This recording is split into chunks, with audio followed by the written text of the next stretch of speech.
Live mula sa GMA Network Center, ito ang 24 Oras. Magandang gabi po, Luzon, Visayas at Mindanao. Sabay-sabay na operasyon ang ay kinasa ng mga otoridad sa 4 na lokasyon sa Parañaque, sa Bulacan at Pampanga para maaresto si Senador Bato de la Rosa. Kabilang dyan ang 2 bahay sa Angeles, Pampanga na pag-aari umano ng isang kaanak ni Senator Robin Padilla. Namataan umano sa isang bahay sa De La Rosa hanggang kagabi pero bigong matagpuan ng suyuri ng mga otoridad kanina. Nakatutok si JP Soriano. Mag-aalas 6 ng umaga nang sunod-sunod na dumating ang mga sasakyan ng Criminal Investigation and Detection Group o CIDG ng Pulisya at National Bureau of Investigation o NBI sa subdivisyong ito sa Barangay Balibago ng Angeles, Pampanga. Bumaba ang mga tauhan ng CIDG at lumapit sa isang bahay. At pagdating nga po ng NBI at CIDG, agad sila nagpunta sa property na ito, nakipag-coordinate sa purok leader at ang hinahanap daw nila isang Virgilio Carino na ayon po sa homeowners ay kamag-anak di umano ni Senator Robin Padilla. Ang hinahanap daw po nila sa pagpunta nila dito si Senator Ronald Bato de la Rosa. Ayon sa aking source, nakatanggap ng impormasyon ang mga otoridad na narito si de la Rosa kagabi, May 26. Ito rin ang sinabi ng purok leader na nakausap ng NBI at CIDG. Pinatawag po nila ako para mag-assist po sa kanila, para mag-ikot po, mag-search po sa loob. Kasi meron na pong warrant of arrest daw si Senator Bato. Yun po ang pagkasabi nila. Bit-bit ng NBI at CIDG ang arrest warrant para kay De La Rosa mula sa International Criminal Court o ICC.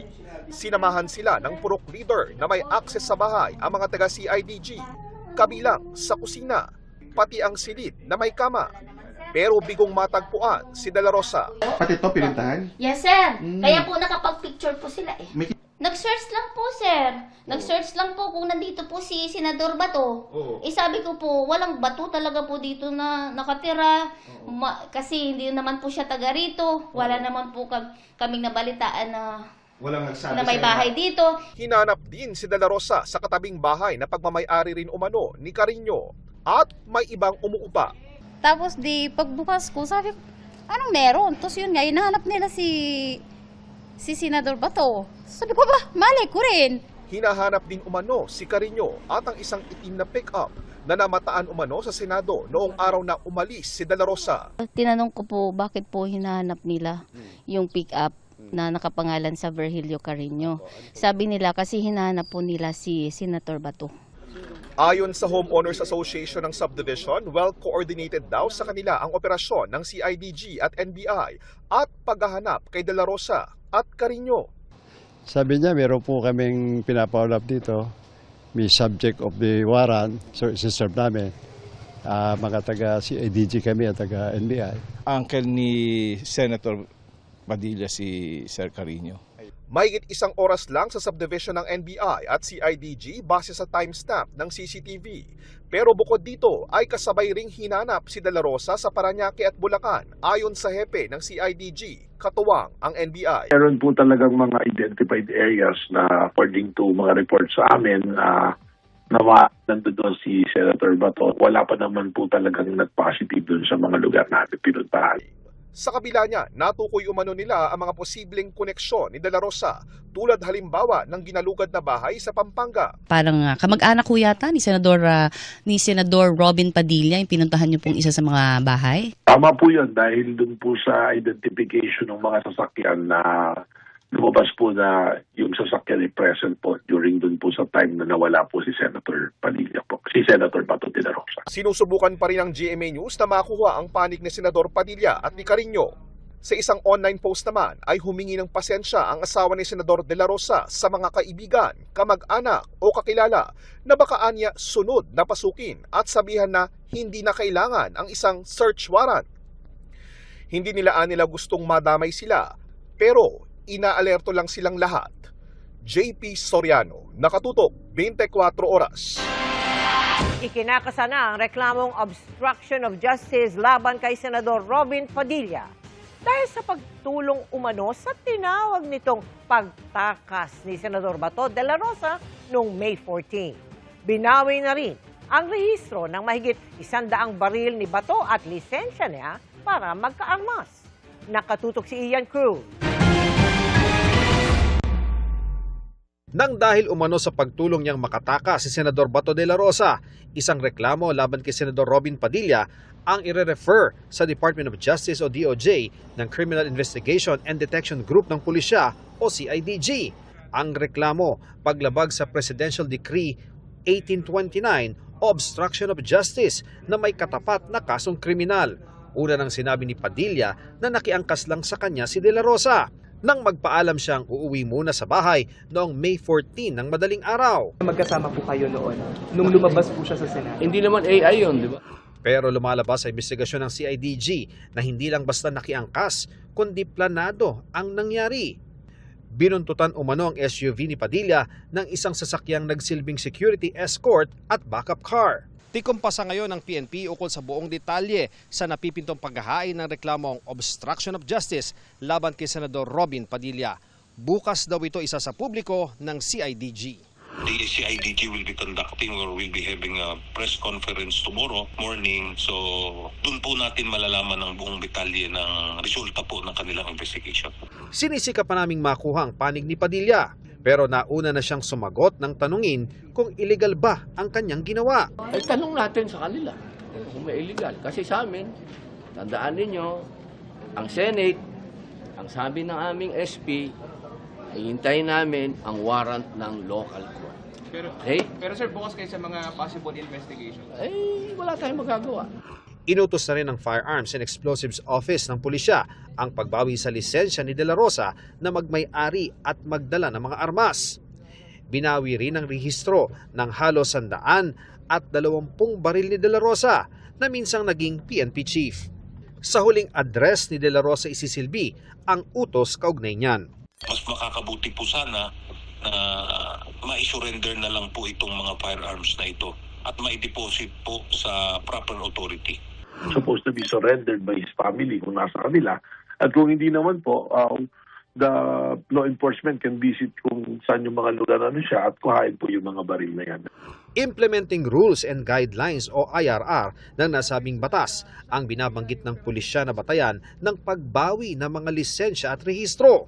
Kung itong Section 4 ng revised IRR po ng RA 10591 which states that if you are facing a case, may pendency ng case sa isang court of law na more than 2 years po ang punishment.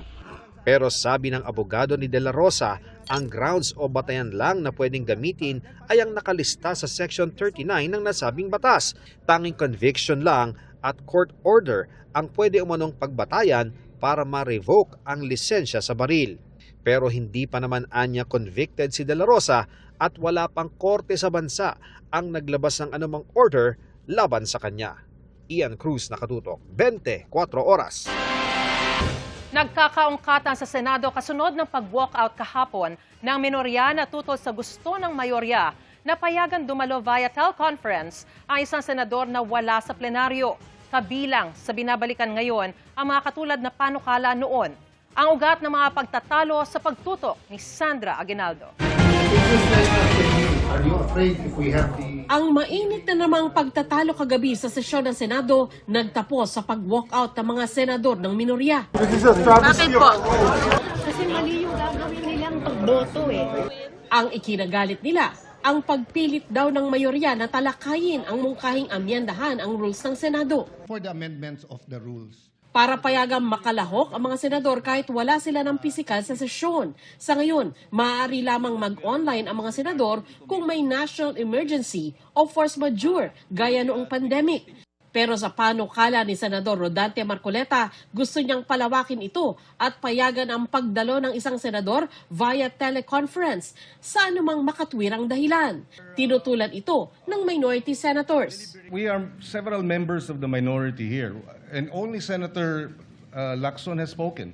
Why are we railroading this process, Mr. President? You're gonna just ram down our throat something that numbers can dictate. We are not able to ask questions as to who they wish, who will benefit from the amendment to the rules. Is this rule, Mr. President, for I was Senator about to Bato, who is not recognize here. Senator We would Pangilinan. like to raise these valid questions. Katwiran nila, na-refer na ito sa Committee on Rules at hindi ito basta-basta maibabalik sa plenaryo. Alinsunod sa rules ng Senado, pwedeng amyendahan ng rules sa pamamagitan ng motion. Pero kailangan gawin ito isang araw bago ito talakayin. Pero giit ng mayorya, lumang motion na ito na unang iminungkahi ni Marcoleta noong May 11, araw na lumitaw si Senador Bato de la Rosa sa Senado. Bagong motion ito, Madam President. Bakit po? Sa ilalim ng Section 24, ni-refer yung unang mosyong binanggit ni Senator Marcoleta noon sa Committee on Rules.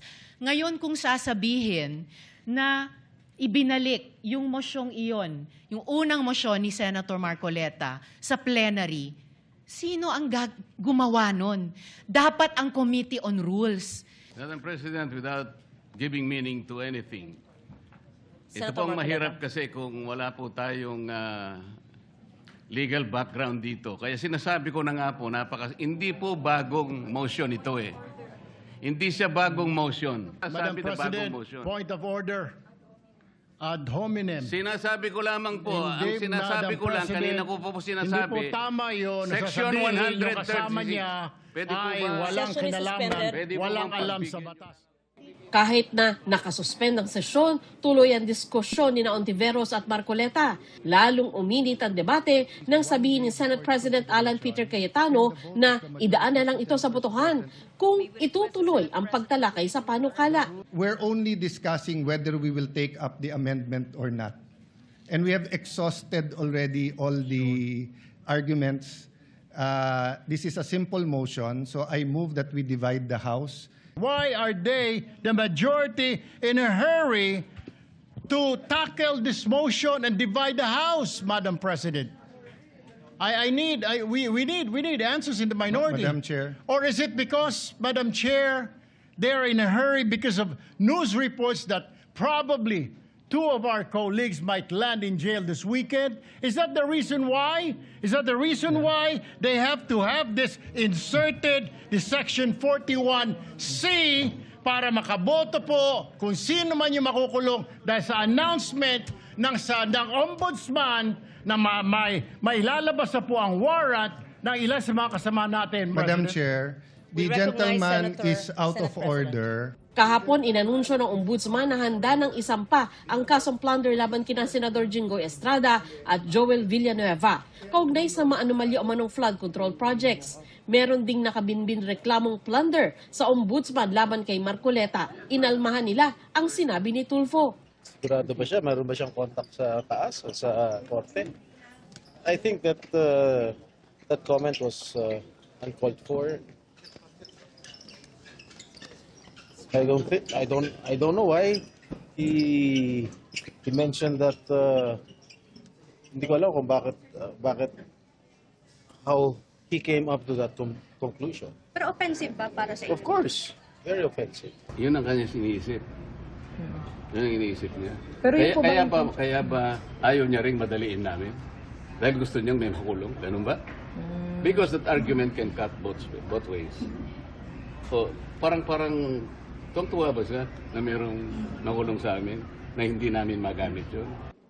Habang nagsasalita pa si Cayetano, nag-aya na si Senador Mig Zubiri sa kanyang mga kasamahan sa minorya. Can be discussed in the actual motion. Can be discussed after the motion whether we should take it up.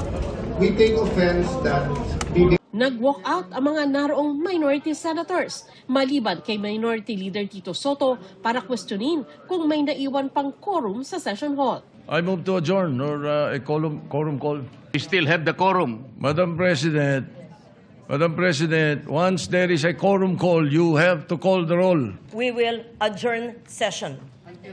Sa ilalim ng rules, kapag may nag-question sa quorum, kailangan mag-roll call upang alamin kung meron pang 13 o mahigit kalahati ng bilang ng mga senador sa sesyon. Kung kulang, kailangan nilang agarang mag-adjourn. Kaya masasabing dahil sa pag-walkout ng minority senators, napigilan nila kahapon ang pag-aproba ng tinututulan nilang panukala. Hirit naman ni Senadora Amy Marcos nung nakakulong sinoy Senadora Laila de Lima humirit din naman ang ilang minority senators na payagan siyang makadalo sa session online. Nung panahon naman na may nakakulong o hinuhuli sa kanila, pagkaalala ko, Senator De Lima at saka Senator Trillanes, nag-motion rin naman sila na mag-remote voting. Bakit ngayon may remote participation? Nagtataka ako ngayon kung bakit tutol na tutol sila dyan. Nag-file ang ilan sa amin ng resolution para payagan siya. Dininay po. And actually, kahit napagbigyan, wala naman siyang internet connectivity sa loob ng kulungan. Anong napaka-special ngayon para payagan yun? Sandra Aguinaldo, Nakatutok, 24 Oras. Ginuho yung building.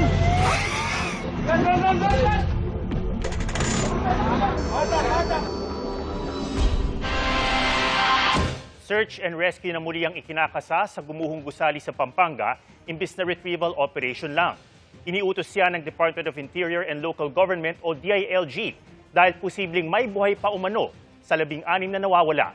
Ang latest doon, tinutukan live ni Chino Gaston. Chino. Atom, sa pang-apat na araw mula ng gumuho, hindi pa rin nawawala ng pag-asa ang otoridad na may makukuha pang buhay mula sa 16 na taong sinasabing natabunan ng nag-collapse na gusali.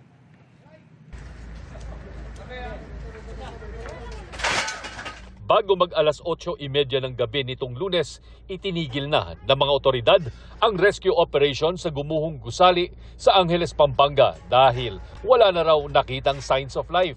Hindi raw desisyon ng iilang tao ang pag-transition sa retrieval operations kundi consensus ng mga eksperto.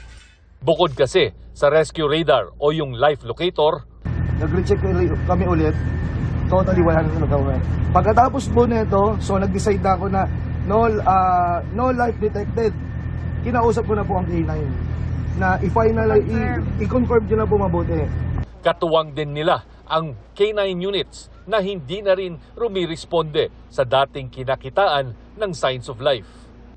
Nang bumisita sa Ground Zero kanina, si Interior Secretary John Vic Remulla, it is still a search and rescue operation. Di pa po tayo nakawalan ng pag-asa na may buhay pa sa loob. Paliwanag ni Remulla, posibleng may survivor pa sa 16 na hanggang ngayon ay pinaghahanap. There have been instances kasi na 2 weeks after nakahanap pa rin, katulad sa nangyari sa Baguio. So for me, I would rather consider it a search and rescue. We have not given up hope. Hindi tayo nawawalan ng pag-asa na may buhay pa rin doon. Hindi pa man nagpapakita ang may-ari ng kumpanyang Golden Years Construction and Steelwork Corporation sa LGU, tiniyak ni Remulla na hindi nito matatakasan ang pananagutan. We will issue a subpoena and we will put a hold order sa airport para mag-report sila. Sabi ni Acting Labor Secretary Francis Tolentino, patong-patong na reklamong kriminal, sibil at paglabag sa labor code ang posibleng kaharapin ng may-ari ng kumpanya. Ang pagkukulang dito ay hindi dapat nagkaroon ng tulugan doon sa construction site mismo. Dapat may barracks. Pangalawa, hindi dapat kasama yung pamilya. Ang sinabi sa akin ni Mayor, meron daw ibang report na may kasamang pamilya sa loob. Hindi kasama dapat yun. Ayon din sa Angeles City LGU, hindi pa humaharap hanggang ngayon ang mga kinatawan ng kumpanya. Atong paglilinaw ng BFP, bagamat sila'y umaasa at hindi pa rin tumitigil sa paghahanap, ayaw rin naman nilang bigyan ng maling pag-asa ang mga pamilya ng mga naghihintay o yung mga pamilya ng mga biktima. Kaya search and rescue operations pa rin ang tawag sa ginagawang pagsisikap dito sa Angeles City. Atom. Maraming salamat, Chino Gaston. Huli kam sa Caloocan ang pagnanakaw sa mga kable ng isang telco. 3 sa 10 suspect ang tukoy na. Nakatutok si James Agustin. Masdan ng mga lalaking yan na nakatakip ang mukha gamit ang t-shirt. Makikitang nilapitan ng grupong manhole sa A. Mabini Street, Barangay 15, Caloocan City, mag-aalas 5 ng umaga kahapon. Tinanggal ng takip ng manhole at mabilis na hinatak papasok sa iskinita ang ilang metro ng telecommunication cable wires. Napahinto pa ang ilang dumaraang motorista. Paglampas ng close van, pinagtulungan nilang hatakin ng ikalawang kable. Tumangging magpaunlak ng panayam ang Barangay 15. Ayon sa kanilang punong barangay, hindi nila residente ang 10 lalaking nagnakaw ng mga kable. Nai-report na ang insidente sa Substation 3 ng Caloocan Police na agad nagsagawa ng follow-up operation. Upon arrival po doon sa area ng insidente, wala na yung mga suspect.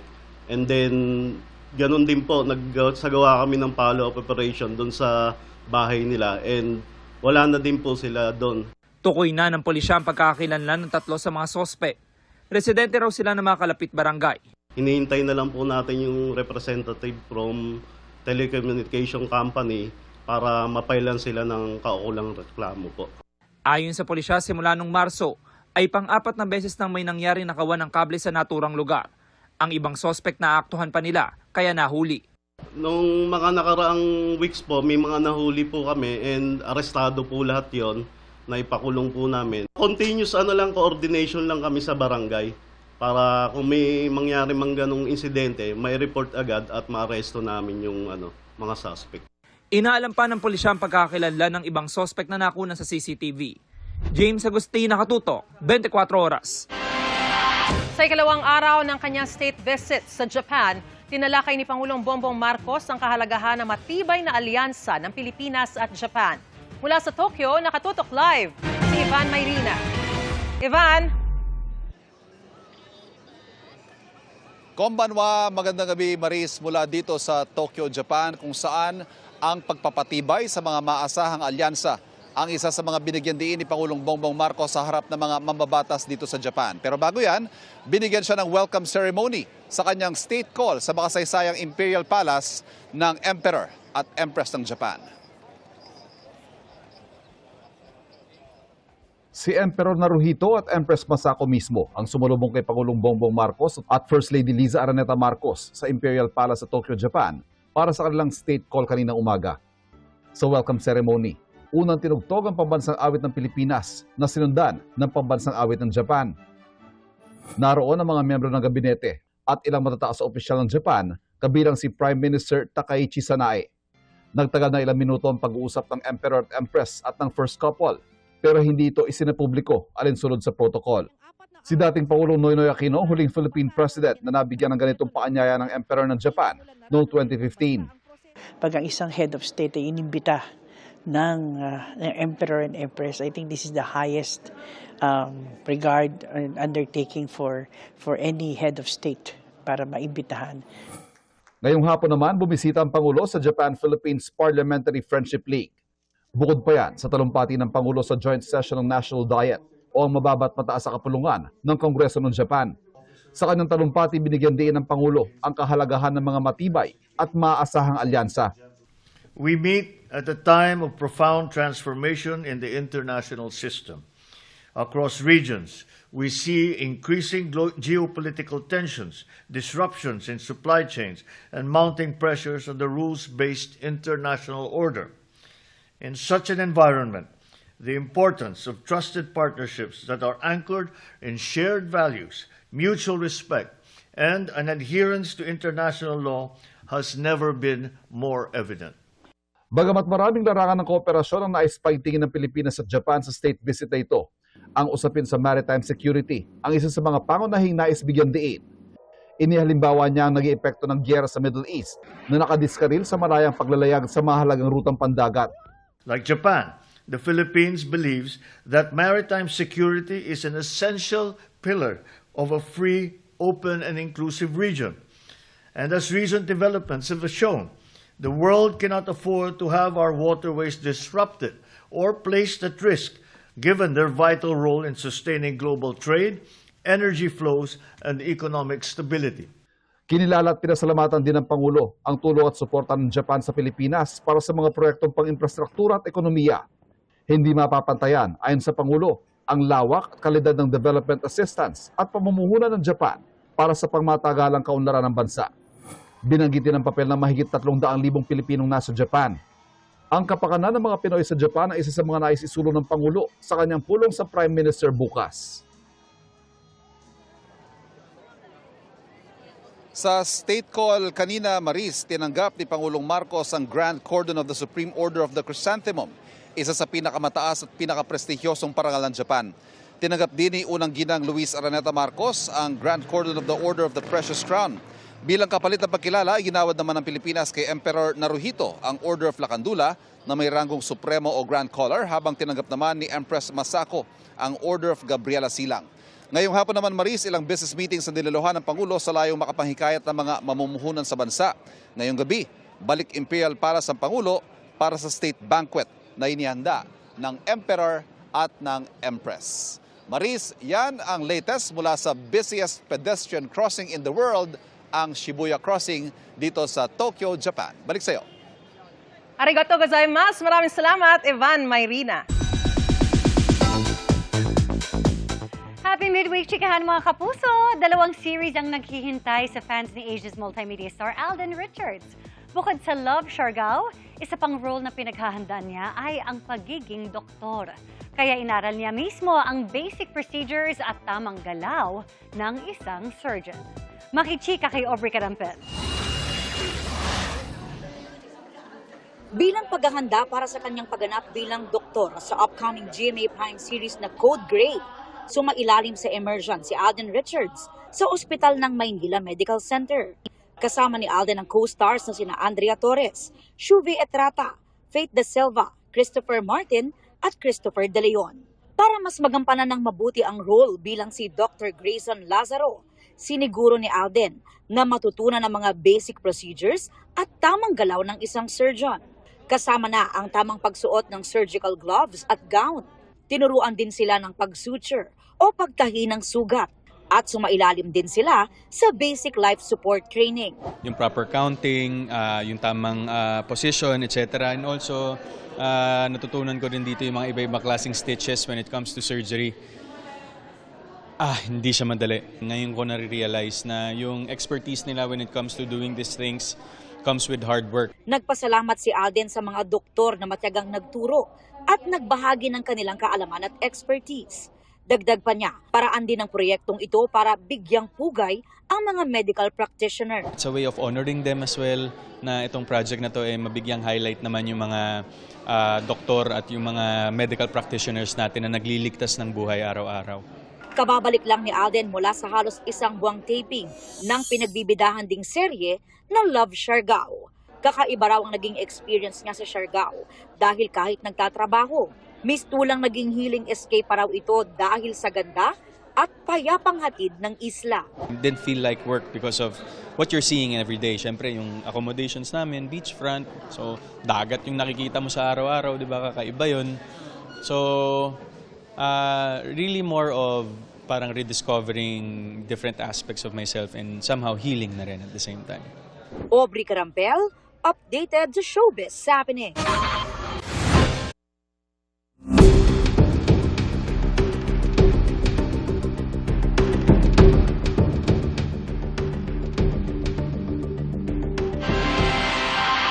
Sa gitna ng paghahanda ng House Impeachment Prosecutor sa impeachment trial, the Vice President Sara Duterte nanindigan ng ilan sa kanila na pisikal dapat ang pagdalo sa paglilitis ng mga senator judge. Nakatutok si Tina Panganiban Perez. Lahat ng 11 House Impeachment Prosecutor naroon kanina sa People's Center ng Kamara, ayon kay House Impeachment Prosecutor Representative Joel Chua. Nagsagawa sila ng isang mock trial o simulation kung paano ilalatag ang kaso laban kay Vice President Sara Duterte sa harap ng mga senator judge. Parang ina-approximate namin ano ba talaga paano ba magkatalakay, ano ba ang trial, different from a regular courtroom, but more appropriate to an impeachment process. Parang mas ganun yung tinatalakay, pinag-aaralan namin. Pero pinag-aaralan din namin ng mga rules and evidence, pinag-aaralan namin ng yung how do you talk to the court. May ilang private prosecutor na tumulong sa kanila.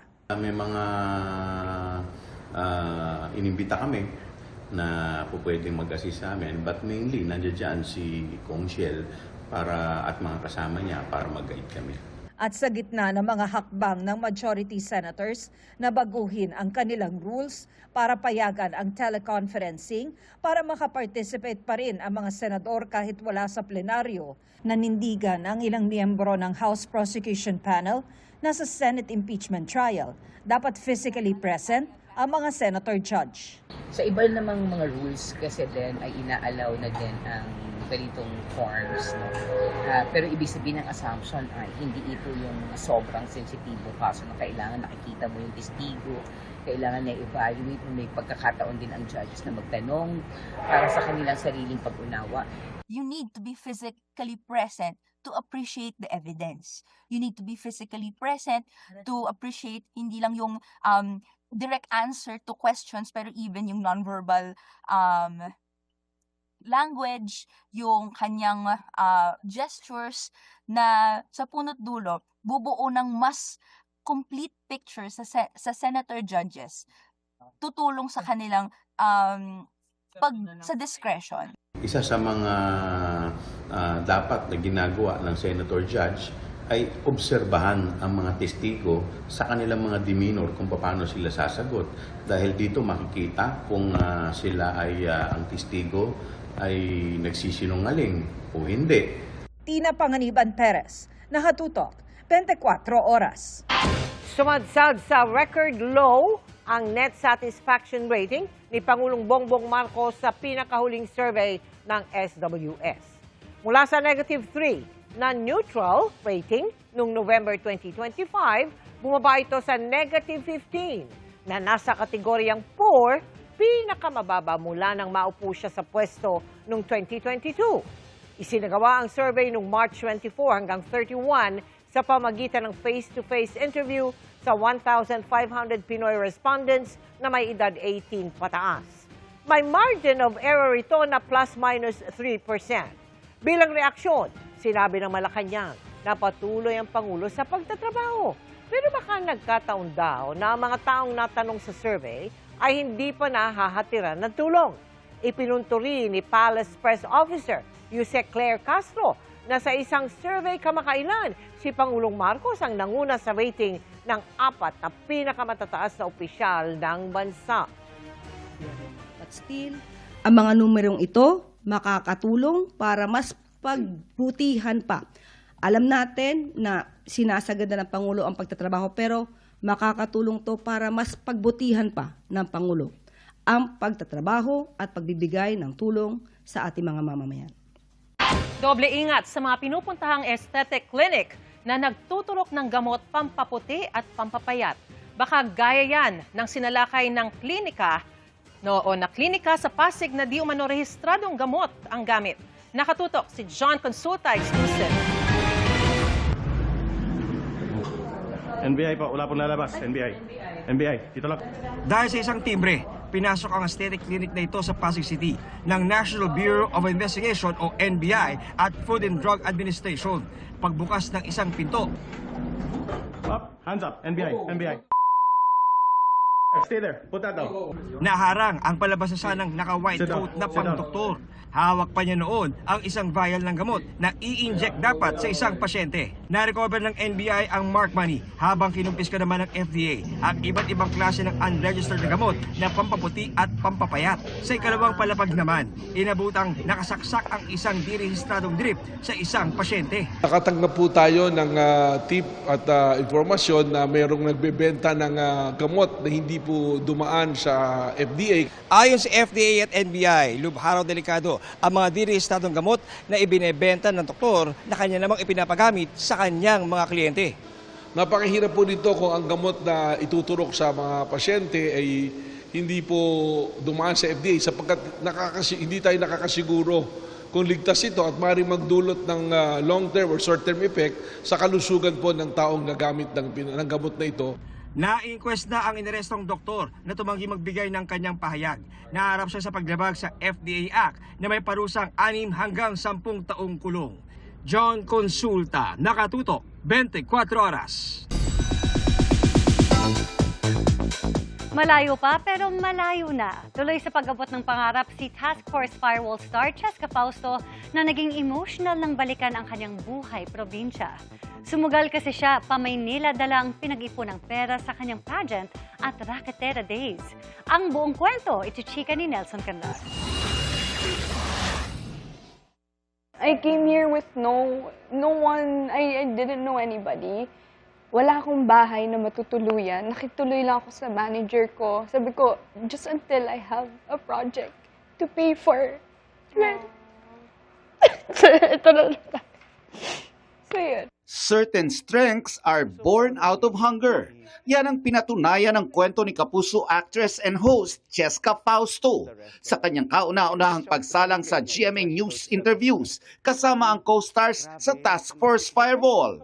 Naging emotional si Cheska nang balikan ang kanyang humble beginnings sa Zamboanga City, kung saan sumali siya sa iba't ibang beauty contests, not for fame, but for something else. I did enjoy that time, pero I plainly was doing it because I wanted to earn money at that time to buy stuff for myself.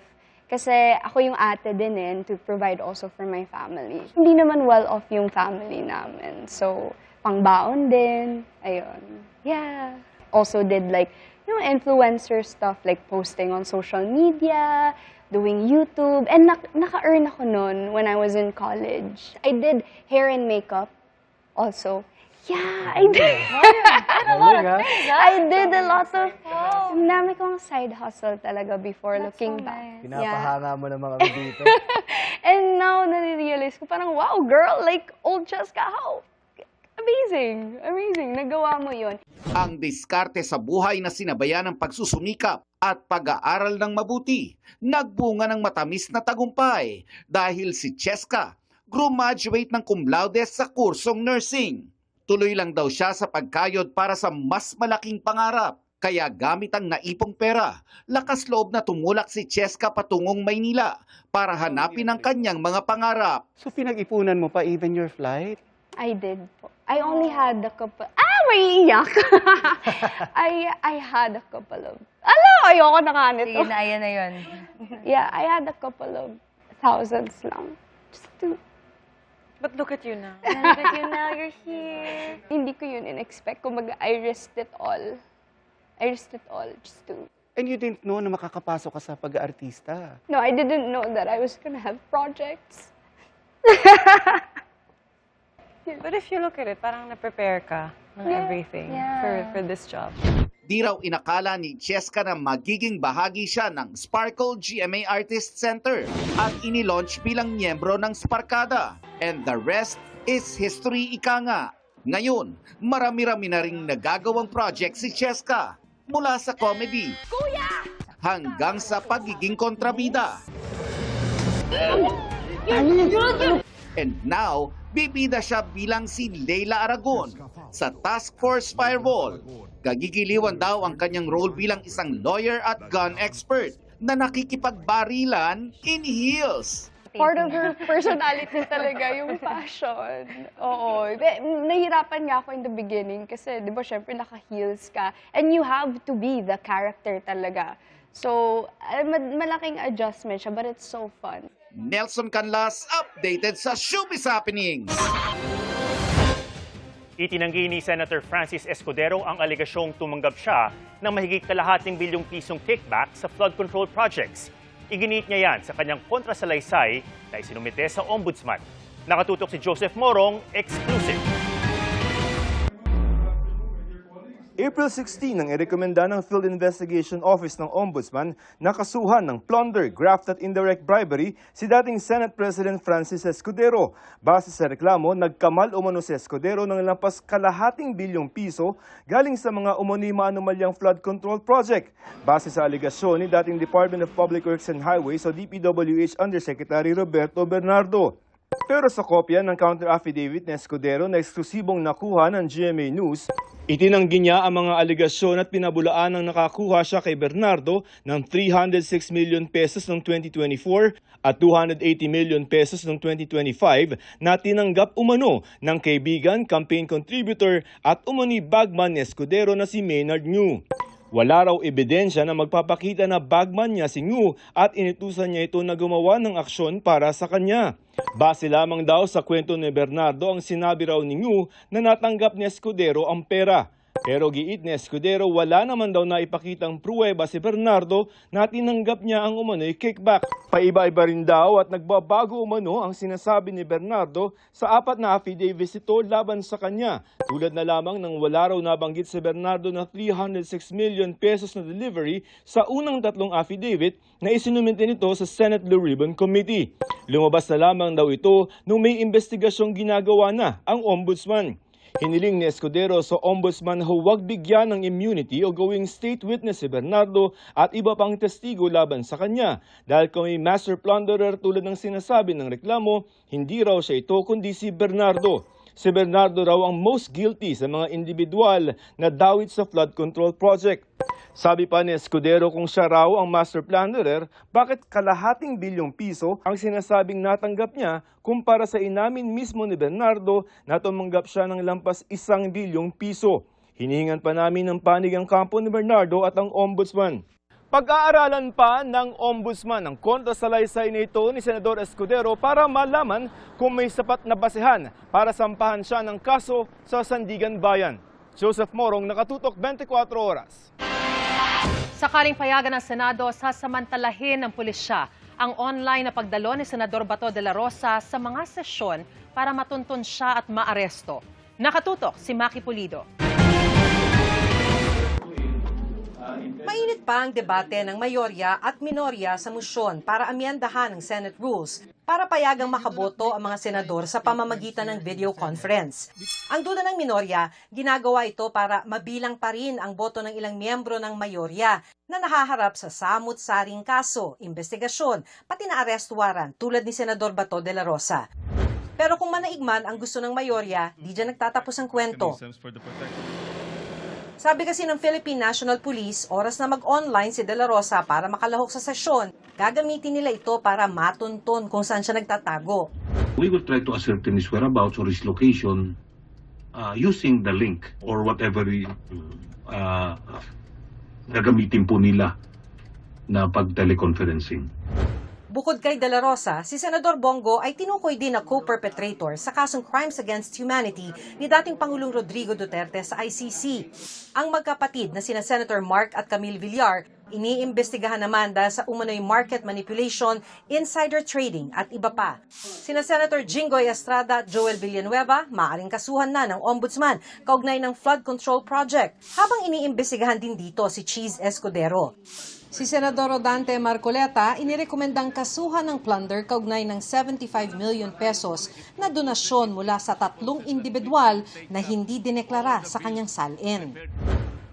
Kung mangyari man ang pagkulong sa ilang miyembro ng mayorya, sabi ni UP Law Professor Paulo Tamase, korte pa rin at hindi Senate rules ang masusunod kung magagawa nilang lumahok sa mga sesyon ng Senado habang nasa loob ng kulungan. Patakaran kasi ng Senado only allows them to virtually participate. Kung if ever matuloy yung amendment, hindi niya binibigyan yung Senado ng kapangyarihan na ipag-utos or pilitin yung ibang ahensya ng pamahalaan na nasa ibang sangay ng gobyerno, no, na ipamalakad yung patakaran ng Senado.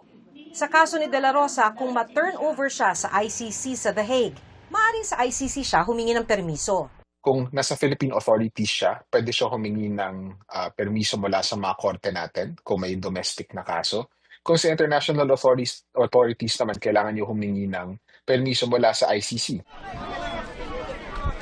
Nang arestuhin at maditine noong 2017, nung senador pa si ML Party List Representative Laila de Lima, hindi raw pumayag noon ang mayorya ng Senado noong 2019 na makadalo siya sa mga sesyon ng Senado sa pamamagitan ng teleconference kahit sa panahon ng COVID pandemic.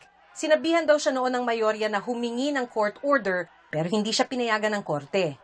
I was deprived of the use of anything, of cell phone, of other electronic gadget, like a laptop, like a tablet. Kaya para raw kahit papano ay matupad ang trabaho bilang senador, lahat daw ng komunikasyon niya sulat kamay. When I review drafts, draft resolutions, draft bills from my staff, handwritten lang yung aking mga edits, ang aking mga corrections, and even yung mga drafts ko mismo.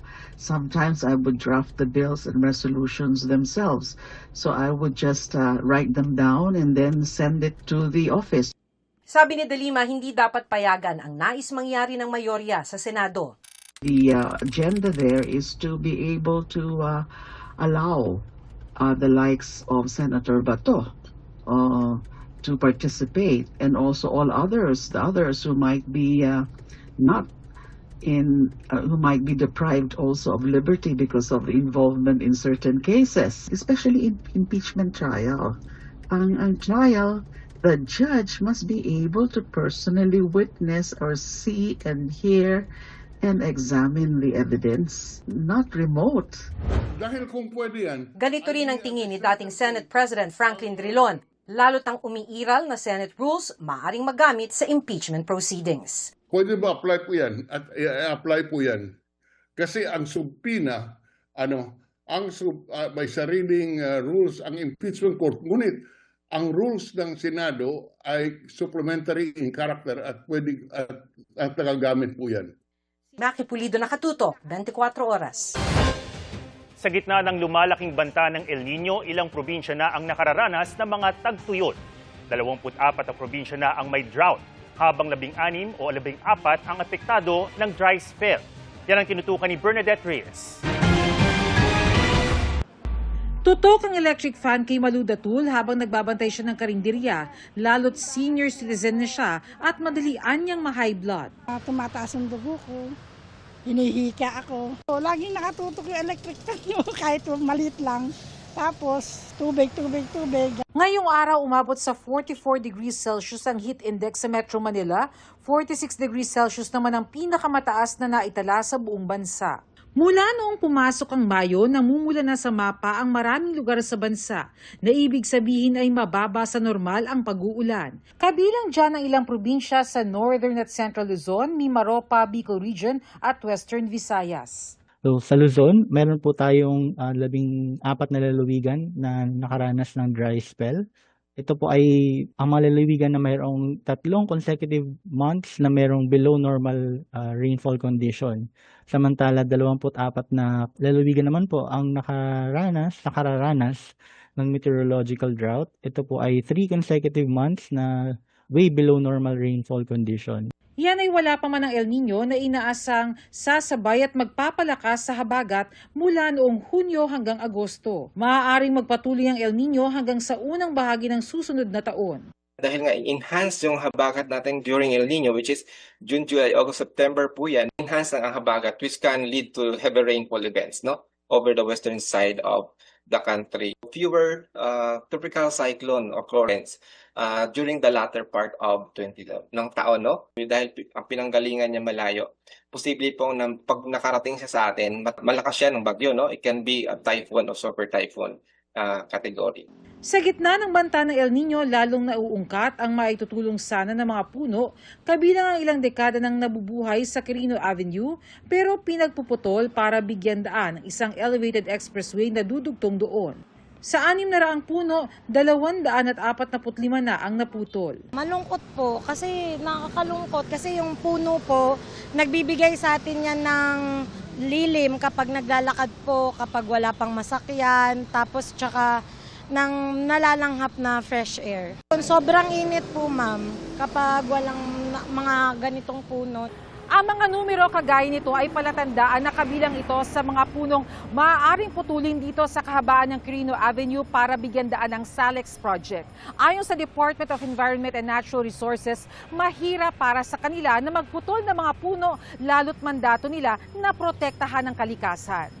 Pansamantala munang itinigil ng private contractor ng proyekto ang pagpuputol ng mga puno para pag-aralan kung may iba pang mga alternatibo o paglilipat ng mga puno sa pamamagitan ng earth balling. Right now, the cutting, they voluntarily stopped and we're agreeable to this. Itigil muna. We're reevaluating kung ano pang pwedeng madagdag sa earth balling or pwede pa ma-avoid dun sa ibang mga trees. Bernadette Reyes, Nakatutok, 24 Oras. Mga kapuso, lumakas ang bagyo nasa labas ng Philippine Area of Responsibility. Isa na itong tropical storm na may international name na Jangmi at huling namataan 1,260 kilometers silangan ng Eastern Visayas. Bukas ng gabi o madaling araw ng Biyernes, ito ay inaasahang papasok sa PAR at bibigyan ng local name na Domeng. Posibleng lumakas pa yan sa mga susunod na araw pero nananatiling mababa ang tsansang mag-landfall. Pero ayon sa Pag-asa, may tsansa ring lumapit ito at bahagyang mahagip ng mga kaulapan ang silangan ng Luzon kaya posibleng magtaas doon ng wind signal sa mga susunod na araw. Patuloy na mag-monitor ng magiging pagbabago. Bukas, magiging mainit pa rin ang panahon sa maraming lugar. Posibleng 47 degrees Celsius ang pinakamataas sa Cavite. Nasa danger level din ang heat index sa iba pang bahagi ng bansa kabilang ang Metro Manila. Pero kahit maalinsangan, pwede pa rin magpaulan ang localized thunderstorms at southwesterly wind flow.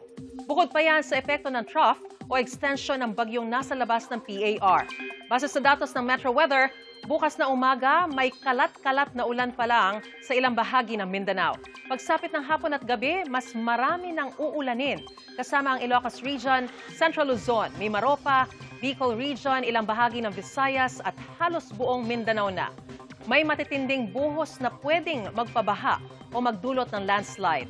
Sa Metro Manila, may tsansa ng ulan bukas lalo na sa hapon at gabi. Kapayapaan at pagkakaisa ang ilan sa mga panalangin ng mga kababayan nating Muslim sa pagdiriwang nila ng Eid al-Adha o Feast of Sacrifice. Nakatutok si Mark Salazar.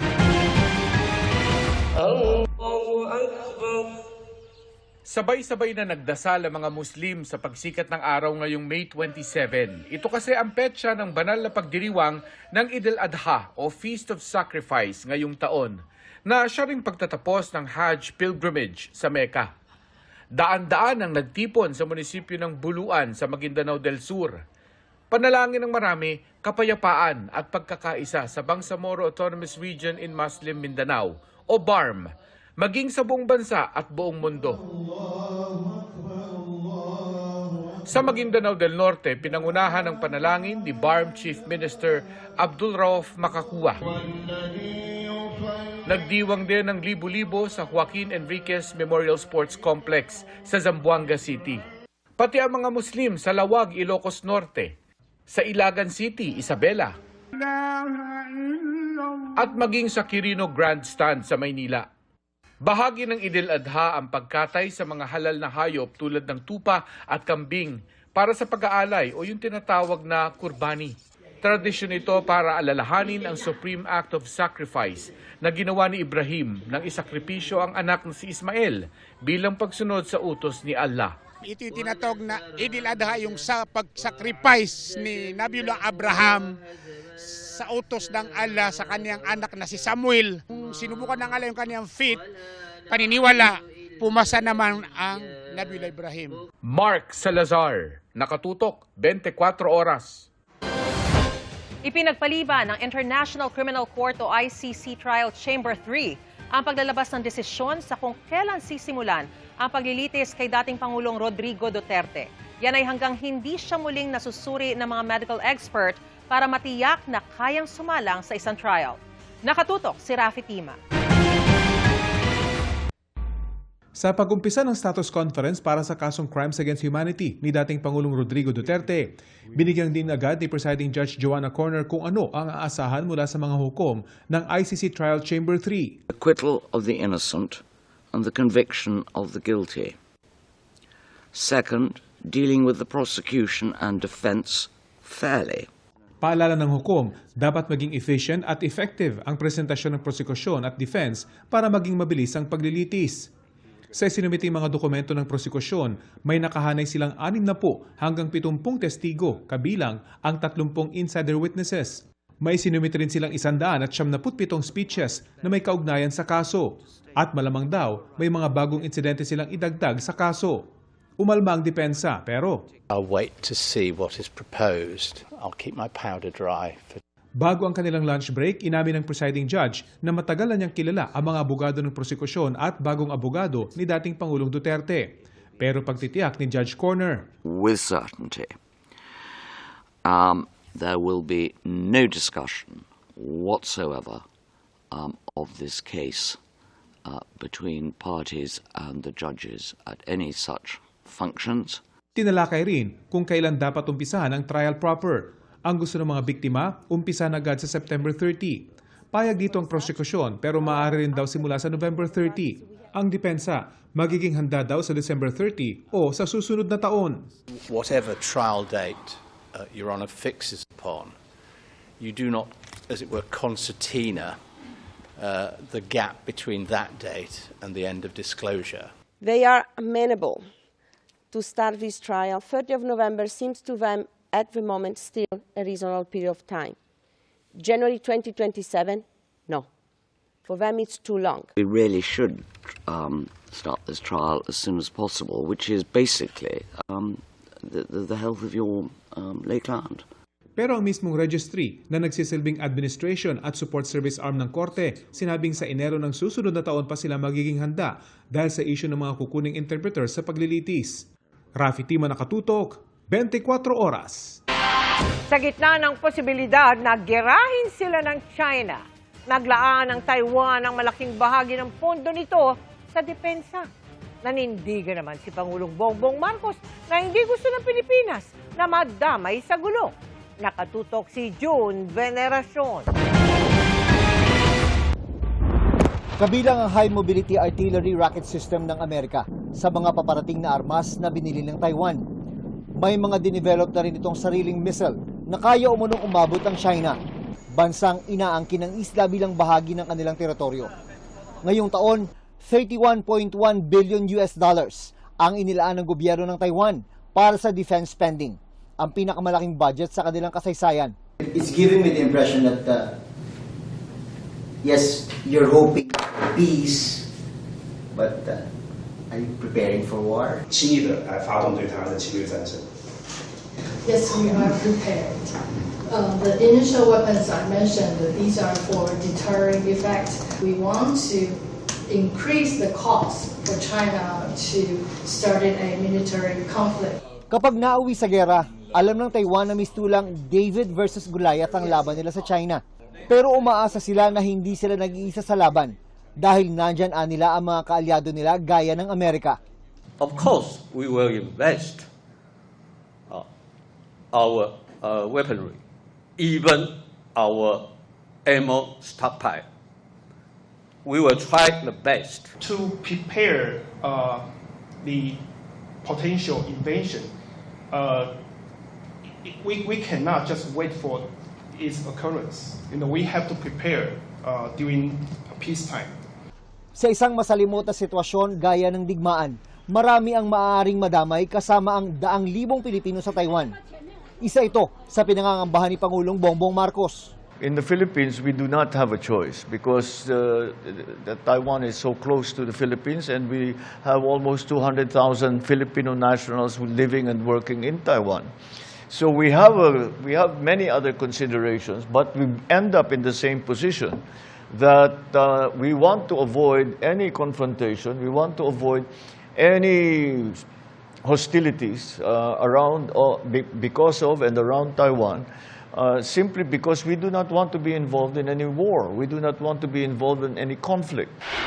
Sa tagal na ng problema ng girian sa pagitan ng Taiwan at China, nasanay na ang mga taga rito, kabilang na ang libu-libong overseas Filipino workers. Halos hindi na nga raw nila maramdaman ang tensyon. Sana lang daw, wag nang lumala pa ang sitwasyon dahil ang nakataya dito ay kanilang kaligtasan at kabuhayan. Siguro may onte, like hearing people tell it to me directly, pero like in terms of yung surroundings ko, I think I couldn't also like feel the tension. Ang harassment na ginagawa ng China sa Taiwan Strait ay halos kapareho ng pambubuli na nararanasan ng Pilipinas sa West Philippine Sea. Malayo ba ng defense budget ng Pilipinas kumpara sa Taiwan? Naniniwala ang Mainland Affairs Council ng Taiwan na hindi ito basta-bastang magagalaw ng China. 擦枪走火变成真实的冲突。 For the Philippines, maybe you have a great advantage because you have a joint defense treaty with America, and China would not risk escalation of aggression into an actual military conflict. Mula Taipei, Taiwan, June Veneracion, Nakatutok, 24 Oras. Officially married na si Rere Madrid at si basketball player na si Kai Soto. Sa IG post ni Rere, ipinakita niya ang ilang highlights ng kanilang intimate and special wedding. Thankful si Rere sa kanilang families na naging bahagi ng kanilang beautiful relationship. Pati na rin sa Diyos para sa wonderful blessing na ito.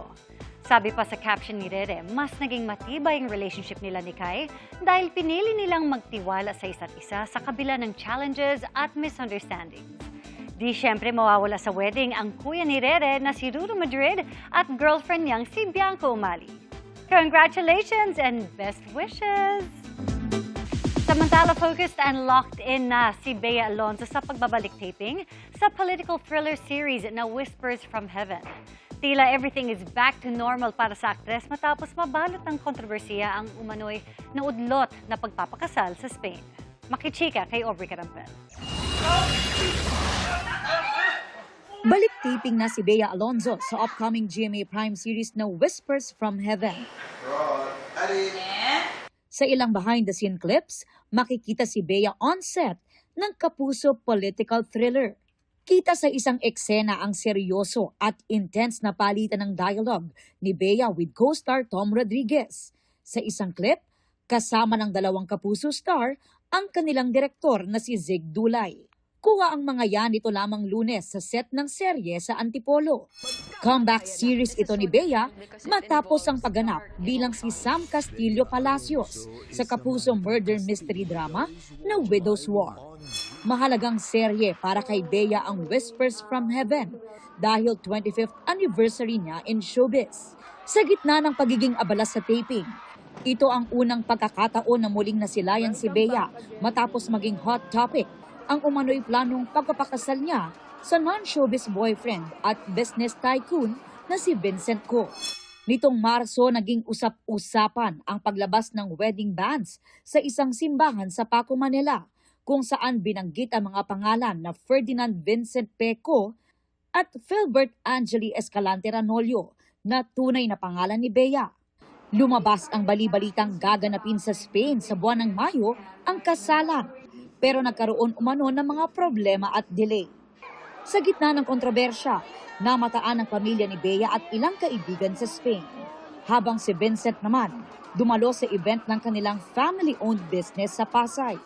Hanggang ngayon ay wala pa ring pahayag ang magkabilang kampo tungkol sa issue.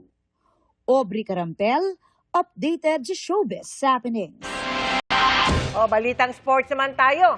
Pero ang mga naglalaro, mga ibon. Wow! Shot na shot! Ang skills ng mga lovebirds ng Kabuyaw na hindi nagpapatalo sa hard court. Nagala sports commentator naman ang kanilang trainer sa video na Flying High with almost 4 million online views. Inagaw ni Sunny. Inagaw ni Aki. Sinot! Tumakbo siya mo! Sinot ni Sky. Pang-mythical 5 sa basketball, ang atake ng 5 lovebirds na sina Cloud, Sunny, Aqua, Jade at Sky. Mala Michael Jordan pa nga sa pagdadunk. Kaya kada shoot sa ring, may instant reward na pagkain. Kwento ng kanilang trainer, 2 taon na silang nagsasanay ng mga ibon na marami na ngayong alam na tricks. Bukod sa TikTok, nagpe-perform daw sila sa iba't ibang lugar at events para magbigay saya at awareness sa tamang pag-alaga ng ibon. At yan ang mga balita ngayong Miyerkules. Ako po si Mel Tiangco. Ako po si Mariz Umali. Ako po si Atom Araulio. Ito ang GMA News. Walang kinikilingan. Walang pinoprotektahan. Noon at ngayon, serbisyong totoo. At dahil hindi natutulog ang balita, nakatuto kami 24 oras.